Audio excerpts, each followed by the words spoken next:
कहानी की शुरुआत होती है अमेरिका के एक छोटे से टाउन परफेक्शन से, जो 3 दिशाओं में पहाड़ों और चट्टानों से घिरा हुआ था और एक दिशा शहर की ओर जाती थी। फिर हम वहाँ रहने वाले 2 दोस्तों को देखते हैं। एक का नाम वैल था और दूसरे का अर्ल। वो गांव के सारे इधर उधर के काम करने के लिए जाने जाते थे, जैसे किसानों के जानवरों पर नजर रखना, सीवेज सिस्टम साफ करना और कूड़ा दूर फेंक कराना। जब भी उन दोनों में कोई बहस हो जाती तो वो बच्चों की तरह रॉक पेपर सीजर्स खेलकर फैसला करते थे। एक दिन जब वो किसी काम के लिए निकले तो उन्हें रास्ते में कोई बहुत सारे सामान के साथ दिखाई दिया। असल में ये पास की यूनिवर्सिटी की एक स्टूडेंट थी जो अपने प्रोजेक्ट पर काम कर रही थी। खैर, लड़की ने अपना नाम रोंडा बताया और वो धरती के नीचे होने वाली हलचल के बारे में पढ़ रही थी। फिर उसने उन दोनों से टाउन में होने वाली खुदाई के बारे में पूछा, क्योंकि उसकी मशीन के मुताबिक यहाँ की जमीन में बहुत हलचल हो रही थी। लेकिन अर्ल और वैल को इसके बारे में कुछ पता नहीं था, इसीलिए वो आगे बढ़ गए। खैर, फिर रोंडा दूसरी जगह अपनी मशीन लगाकर रीडिंग्स लेने गई। तभी अचानक कोई बड़ी सी चीज उसकी तरफ तेजी से बढ़ी और वो रोंडा तक पहुंचने ही वाली थी कि रोंडा ऐन वक्त पर अपनी गाड़ी में बैठकर निकल गई।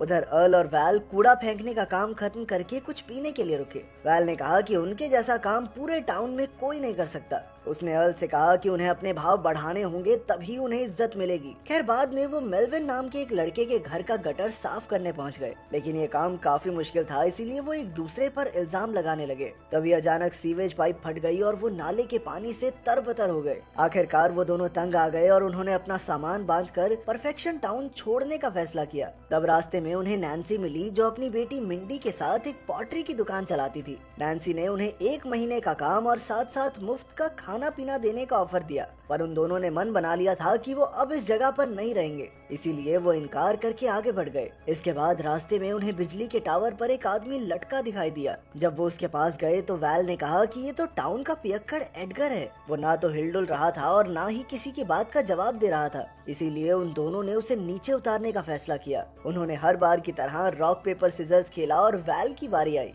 वो धीरे धीरे ऊपर चढ़ा और एडगर तक पहुंच गया, लेकिन फिर उसे पता चला कि एडगर तो मर चुका है। साथ ही उसके हाथ में एक राइफल भी थी। इसके बाद वो दोनों एडगर की लाश टाउन के डॉक्टर जिम के पास ले आए। जिम ने उसे देखकर बताया कि एडगर 3-4 दिन तक टावर पर ही रहा होगा और फिर डिहाइड्रेशन की वजह से उसकी मौत हो गई। ये सुनकर अर्ल और वैल सोच में पड़ गए कि आखिर एडगर नीचे उतरने की बजाय वहीं लटक कर क्यों मर गया। खैर, अब वो फिर से अपने रास्ते पर निकल पड़े, लेकिन फिर दोबारा उन्हें रुकना पड़ा, क्योंकि उन्होंने देखा कि किसी ने एक किसान की सारी भेड़ों को बुरी तरह मार डाला था। वो काफी घबरा गए और किसान को ढूंढने लगे, और तभी उन्होंने देखा कि किसान का भी कत्ल हो गया था। ये देखकर उनकी रूह कांप गई और उन्होंने जल्द से जल्द यहाँ से निकलने का फैसला किया। मगर जल्द ही उन्हें पता चला कि शहर की तरफ जाने वाली सड़क पहाड़ गिरने की वजह से बंद हो गई थी। उन्हें लगा कि ये सड़क बनाने वाले मजदूरों का काम होगा, इसीलिए वो मजदूरों को ढूंढने लगे। पर तभी उन्होंने देखा कि उनके हेलमेट्स खून और मांस से भरे पड़े थे। ये देखकर तो वो और ज्यादा डर गए और तुरंत टाउन की तरफ वापस भागे।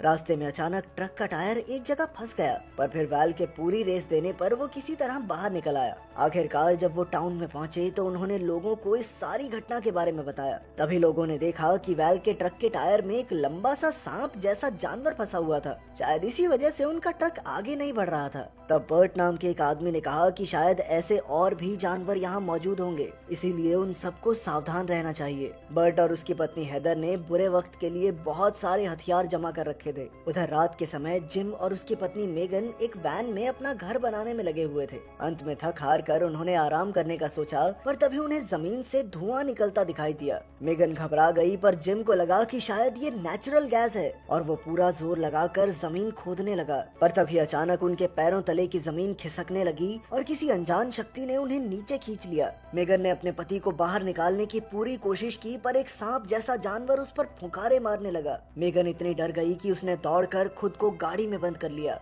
लेकिन इससे पहले कि वो गाड़ी चलाती, पूरी गाड़ी ही जमीन में धंस गई। उधर टाउन में टेलीफोन के सिग्नल बंद हो गए थे और सड़कें भी बंद थी, इसीलिए वैल और अर्ल ने घोड़ों पर चढ़कर शहर से मदद लाने का फैसला किया। रास्ते में उन्हें जिम की वैन दिखाई दी, पर जब उन्होंने जिम और उसकी पत्नी को ढूंढने की कोशिश की तो कोई दिखाई नहीं दिया। तभी अचानक उन्हें जमीन के अंदर से रेडियो की आवाज सुनाई दी। उन्होंने मिट्टी हटाई तो देखा कि जिम की गाड़ी तो सीधा जमीन में धंसी हुई थी। ये देखकर उनकी सांसें सूख गई, पर अब उनके पास मंजिल की ओर बढ़ने के अलावा और कोई रास्ता नहीं था। कुछ देर बाद वो एक रेगिस्तान के बीच पहुँचे जो देखने में तो सुरक्षित लग रहा था, पर उनके घोड़े अजीब तरह से हिनहिनाने लगे और देखते ही देखते घोड़ों ने उन्हें जमीन पर पटक दिया। तभी जमीन से वही अजीबोगरीब जानवर बाहर आया और उनके घोड़ों को कच्चा चबा गया। ये देखकर वैल ने गुस्से में उस पर बंदूक चला दी, पर इससे तो वो जानवर और भयानक हो गया। अब वो दोनों तुरंत पहाड़ियों की ओर भागे और उनका पीछा करने वाला जानवर अचानक से एक बड़ी सी दीवार से टकराकर मारा गया। आखिरकार उन्होंने चैन की सांस ली और तभी रोंडा वहाँ आ गई। रोंडा ने जब जानवर को करीब से देखा तो वो समझ गई कि ये जमीन के नीचे रहता है, और तो और उसकी आंखें भी नहीं थी। ये सुनकर वैल और अर्ल को काफी दिलचस्पी हुई और उन्होंने इस जानवर की लाश को शहर में बेचने का फैसला किया। पर तभी रोंडा ने उन्हें अपनी मशीन दिखाकर कहा कि यहाँ ऐसे और भी जानवर मौजूद हैं जो लगातार जमीन के नीचे घूम रहे हैं। तभी उनके नीचे की जमीन हिलने लगी और उन्हें एहसास हुआ कि वो जानवर उनकी तरफ ही बढ़ रहा है।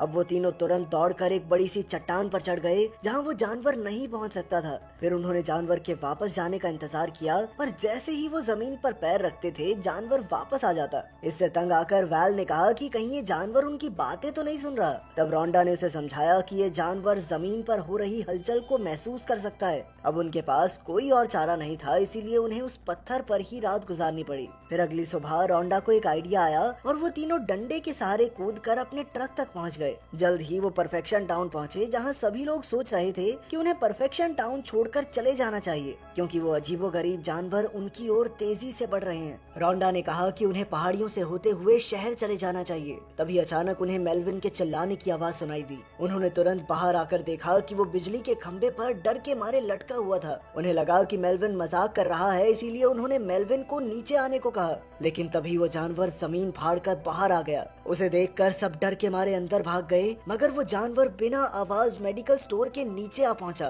तभी वैल ने सोचा कि जानवरों को यहाँ इंसानों के होने की भनक कैसे लगी। फिर उसे पता चला कि बाहर मिंडी अपनी पोगो स्टिक पर कूद रही थी। उसकी जान खतरे में थी, इसीलिए वैल अपनी जान दांव पर लगाकर उसकी ओर भागा और ऐन मौके पर उसे धक्का दे दिया। तभी जानवर जमीन से निकलकर उसकी पोगो स्टिक निकल गया। फिर नैन्सी तो मिंडी को लेकर अंदर भाग गई, लेकिन वो जानवर वैल के पीछे पड़ गया। वहीं दूसरी ओर एक और जानवर अर्ल और रोंडा की तरफ बढ़ रहा था। उसे देखते ही अर्ल स्टोर की तरफ दौड़ा, लेकिन रोंडा मेल्विन की ओर भागी। पर अचानक उसका पैर तारों में फंस गया। पर तब वैल ने एक बार फिर से बीच में आकर कुल्हाड़ी से जानवर पर वार कर दिया। इस तरह उसने रोंडा की जान बचाई और सभी स्टोर की तरफ भागे। अब उन्हें लग रहा था कि वो सुरक्षित थे, पर तभी वहाँ के फ्रिज से जोरदार आवाजें आने लगी। अचानक वही भयंकर जानवर जमीन फाड़कर बाहर निकला और एक आदमी को कच्चा चबा गया। जल्द ही वहाँ और जानवर आ गए और सब डर के मारे स्टोर की छत पर भागे। वहीं बर्ट और हेदर ने सबको छत पर देखा और अचानक जानवर उनके घर की दीवार तोड़कर वहाँ भी आ गया। पर वो इसके लिए तैयार थे और उन्होंने अपनी बंदूकों से गोलियां चलाकर उसे मार डाला। अब सिर्फ 2 जानवर बाकी थे। लोगों ने बर्ट और हेदर की बहादुरी पर खूब तालियां बजाई, लेकिन जल्द ही इन जानवरों ने इमारतों की नींव हिलाकर उन्हें तोड़ना शुरू कर दिया, जिससे कई लोगों की जान चली गई। तब अर्ल ने बुलडोजर में वहां से भागने का प्लान बनाया। अब उसने जानवरों का ध्यान भटकाने के लिए खाली ट्रैक्टर को चलाकर दूसरी ओर छोड़ दिया और खुद छत से कूदकर बुलडोजर की तरफ भागा। मगर जल्द ही ट्रैक्टर पलट गया और अब अर्ल पूरी तरह इन जानवरों से घिर चुका था। तभी रोंडा ने पास की एक पाइप फोड़कर जानवरों का ध्यान भटकाया और जल्द ही जानवर पानी की ओर मुड़ गए। मौका पाते ही वैल बुलडोजर पर चढ़ गया और फिर टाउन के बचे हुए लोगों को साथ बैठाकर शहर की ओर निकल पड़ा। अब सभी खुश होकर जश्न मना रहे थे कि अचानक रास्ते में बुलडोजर भी जमीन में धंसने लगा। वो समझ गए कि ये जानवर इतनी आसानी से उनका पीछा नहीं छोड़ने वाले, इसीलिए वो सब फटाफट एक पत्थर पर चढ़ गए। तभी अर्ल को एक आइडिया सूझा। उसने कहा कि उन्हें इन जानवरों पर बर्ट के बनाए हुए बॉम्ब से हमला करना चाहिए। फिर उसने बर्ट का बनाया हुआ बॉम्ब एक रस्सी से बांधा और बड़ी चालाकी से जानवर के पास फेंक दिया। जैसे ही जानवर ने उसे खाया तभी जबरदस्त धमाका हुआ और उस जानवर के टुकड़े टुकड़े हो गए। इसके बाद उन्होंने आखिरी जानवर के पास भी वैसा ही बॉम्ब फेंका। जानवर ने उसे दांतों से पकड़ा, पर अचानक उसे अर्ल के साथियों की ओर फेंक दिया। धमाके से बचने के लिए सभी अपनी जान बचाकर भागे और इसी बीच वैल, अर्ल और रोंडा एक दूसरे से अलग हो गए। वो तुरंत एक चट्टान की ओर भागे, पर तभी वो जानवर उनके करीब आ गया, जिसके बाद वो एकदम जमकर खड़े हो गए जैसे उनमें जान ही ना हो। इस तरह वो फिर से उस जानवर को चकमा देने में कामयाब रहे, क्योंकि वो सिर्फ आवाज के जरिए ही अपने शिकार को पकड़ता था। तभी वैल के दिमाग में एक खतरनाक आइडिया आया। वो अर्ल और रोंडा के साथ तेजी से खाई की ओर भागने लगा और जल्द ही वो चट्टान के आखिर तक पहुंच गए। अब वो जानवर तेजी से उनकी ओर बढ़ रहा था। तभी अर्ल और रोंडा तो साइड हट गए मगर वैल वहीं खड़ा रहा। जब वो जानवर उसके बिल्कुल करीब पहुंच गया तो वैल ऐन मौके पर दूर कूद गया। वो साइड में दौड़ा और वो जानवर तुरंत खाई में गिर गया। वो सीधा खाई के तीखे पत्थरों से जा टकराया और उसकी मौके पर ही मौत हो गई। आखिरकार लोगों ने जानवरों पर अपनी जीत का जश्न मनाया और वैल और रोंडा ने एक दूसरे को चूम लिया। चलो इनका भी घर बस गया।